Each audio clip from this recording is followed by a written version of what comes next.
Sir ಆ ಕಡೆ ಸ್ವಲ್ಪ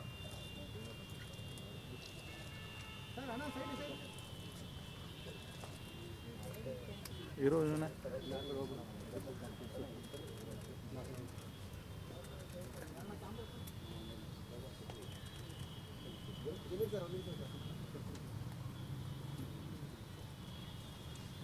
ಜನ್ಮದಿನ ಆಚರಣೆ ಮಾಡ್ತಾ ಇದ್ದೀವಿ. ಅವರ ಜನ್ಮದಿನವನ್ನೇ ಮಕ್ಕಳ ದಿನಾಚರಣೆ ಅಂತೇಳಿ ಮಾಡ್ತೀವಿ. ನವೆಂಬರ್ 14ನೇ ತಾರೀಕು ಯಾವಾಗಲೂ ಕೂಡ ಮಕ್ಕಳ ದಿನಾಚರಣೆ ಅಂತೇಳಿ ಆಚರಣೆ ಮಾಡ್ತೀವಿ. ಯಾಕಂದರೆ ಜವಾಹರ್ಲಾಲ್ ನೆಹರೂರವರನ್ನು ಚಾಚಾ ನೆಹರು ಅಂತ ಕರಿತೀವಿ. ಅವರಿಗೆ ಮಕ್ಕಳು ಕಂಡ್ರೆ ಭಾಳ ಪ್ರೀತಿ, ಅದಕ್ಕೋಸ್ಕರ ಅವರನ್ನು ಚಾಚಾ ನೆಹರು ಅಂತ ಕೂಡ ಕರಿತೀವಿ. ಇವತ್ತೇನಾದ್ರು ಆಧುನಿಕ ಭಾರತದ ಶಿಲ್ಪಿ ಯಾರು ಇದ್ದರೆ ಅದು ಜವಾಹರ್ಲಾಲ್ ನೆಹರು. ಯಾಕಂದರೆ ಈ ದೇಶಕ್ಕೆ ಸ್ವಾತಂತ್ರ್ಯ ಬಂದ ಮೇಲೆ ಮೊದಲನೇ ಪ್ರಧಾನಿಯಾದವರು ಜವಾಹರ್ಲಾಲ್ ನೆಹರು. ಅವರು ಸುಮಾರು 17 ವರ್ಷಗಳ ಕಾಲ ಈ ದೇಶದ ಪ್ರಧಾನಮಂತ್ರಿಯಾಗಿದ್ದರು. ಆ ಪ್ರಧಾನಮಂತ್ರಿಯಾಗಿದ್ದಾಗ ದೇಶದಲ್ಲಿ ಮಿಕ್ಸೆಡ್ ಎಕಾನಮಿ ಅಂತ ಬಂತಲ್ಲ, ಆ ಮಿಕ್ಸೆಡ್ ಎಕಾನಮಿ ಮಾಡಿದ್ರು ಅವರು. ಯಾಕಂದರೆ ಅವರು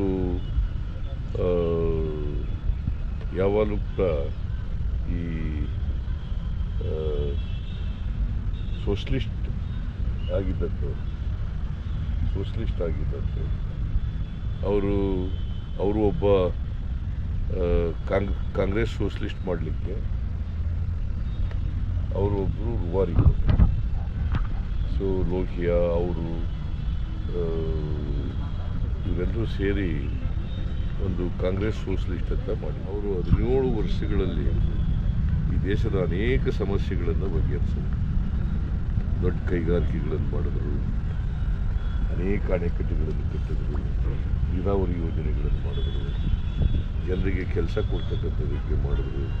ಸೊ ಹಾಗಾಗಿ ನೆಹರು ಇದ್ದಾರಲ್ಲ, ಅವರಿಗೆ ವಿಜ್ಞಾನದಲ್ಲಿ ವೈಚಾರಿಕದಲ್ಲಿ ನಂಬಿಕೆ ಇಟ್ಕೊಂಡಿದ್ದಾರೆ. ಸೊ ಅಂಥವರು ದೇಶದ ಪ್ರಧಾನಮಂತ್ರಿಯಾಗಿ ಅವರು ಭಾಳ ದೀರ್ಘಕಾಲ ಪ್ರಧಾನಮಂತ್ರಿ. ಇಂದಿರಾ ಗಾಂಧಿ ಅವರು 16 ವರ್ಷ ಆಗಿದ್ದರು, ಇವರು 17 ವರ್ಷ. ಸೊ ಇವತ್ತಿನ ಆಧುನಿಕ ಭಾರತ ನಾವು ನೋಡಬೇಕಾದ್ರೆ ಅದಕ್ಕೆ ಇವರು ನೆಹರೂರವರ ಕೊಡುಗೆ ಅಪಾರವಾಗಿದೆ ಈ ದೇಶಕ್ಕೆ ಅಂತಕ್ಕಂಥದ್ದು ಹೇಳಲಿಕ್ಕೆ ಸಾಧ್ಯ ಇಲ್ಲ. ಇವತ್ತು ಆಹಾರದ ಸ್ವಾವಲಂಬನೆ ಆಗಬೇಕಾದ್ರೆ, ದೇಶದಲ್ಲಿ ಆಹಾರದ ಸ್ವಾವಲಂಬನೆ ಆಗಬೇಕಾದ್ರೆ ನೆಹರು, ಇಂದಿರಾ ಗಾಂಧಿ, ಆಮೇಲೆ ಜಗಜೀವನ್ ರಾಮ್, ಲಾಲ್ ಬಹದ್ದೂರ್ ಶಾಸ್ತ್ರಿ ಅವರಂತೂ ಕೂಡ ಕಾರಣ. ನಾವು ಒಂದು ಕಾಲದಲ್ಲಿ ಆಹಾರಕ್ಕೆ ಬೇರೆ ದೇಶದವ್ರ ಮೇಲೆ ಅವಲಂಬನೆ ಆಗ್ತಕ್ಕಂಥ ಪರಿಸ್ಥಿತಿ. ಇವತ್ತು ದೇಶದಲ್ಲಿ ಆಹಾರದ ಸ್ವಾವಲಂಬನೆ ಆಗಿದ್ದರೆ ನೆಹರು ಕೂಡ ಕಾರಣಕರ್ತರು ಅಂತಕ್ಕಂಥದ್ದು ಮರೀಲಿಕ್ಕೆ ಸಾಧ್ಯ. ದೊಡ್ಡ ಕೈಗಾರಿಕೆಗಳು ಮಾಡಿದ್ದಾರೆ, ಅಣೆಕಟ್ಟುಗಳನ್ನು ಕಟ್ಟಿದ್ದಾರೆ, ಹೆಚ್ಚು ಹಸಿರು ಕ್ರಾಂತಿ ಆದಮೇಲೆ ಸರ್ 3 ಕಡೆ ಬೈ ಎಲೆಕ್ಷನ್ ಆಗಿದೆ, ಹೇಗಿದೆ ಸರ್ ವಾತಾವರಣ? ನಮಗೆ ಇರ್ತಕ್ಕಂಥ ಮಾಹಿತಿ ಪ್ರಕಾರ 3 ಕಡೆ ಗೆಲ್ತೀವಿ. 3 ಕಡೆ ಕಾಂಗ್ರೆಸ್ 3 ಕಡೆ ಗೆಲ್ತೀವಿ.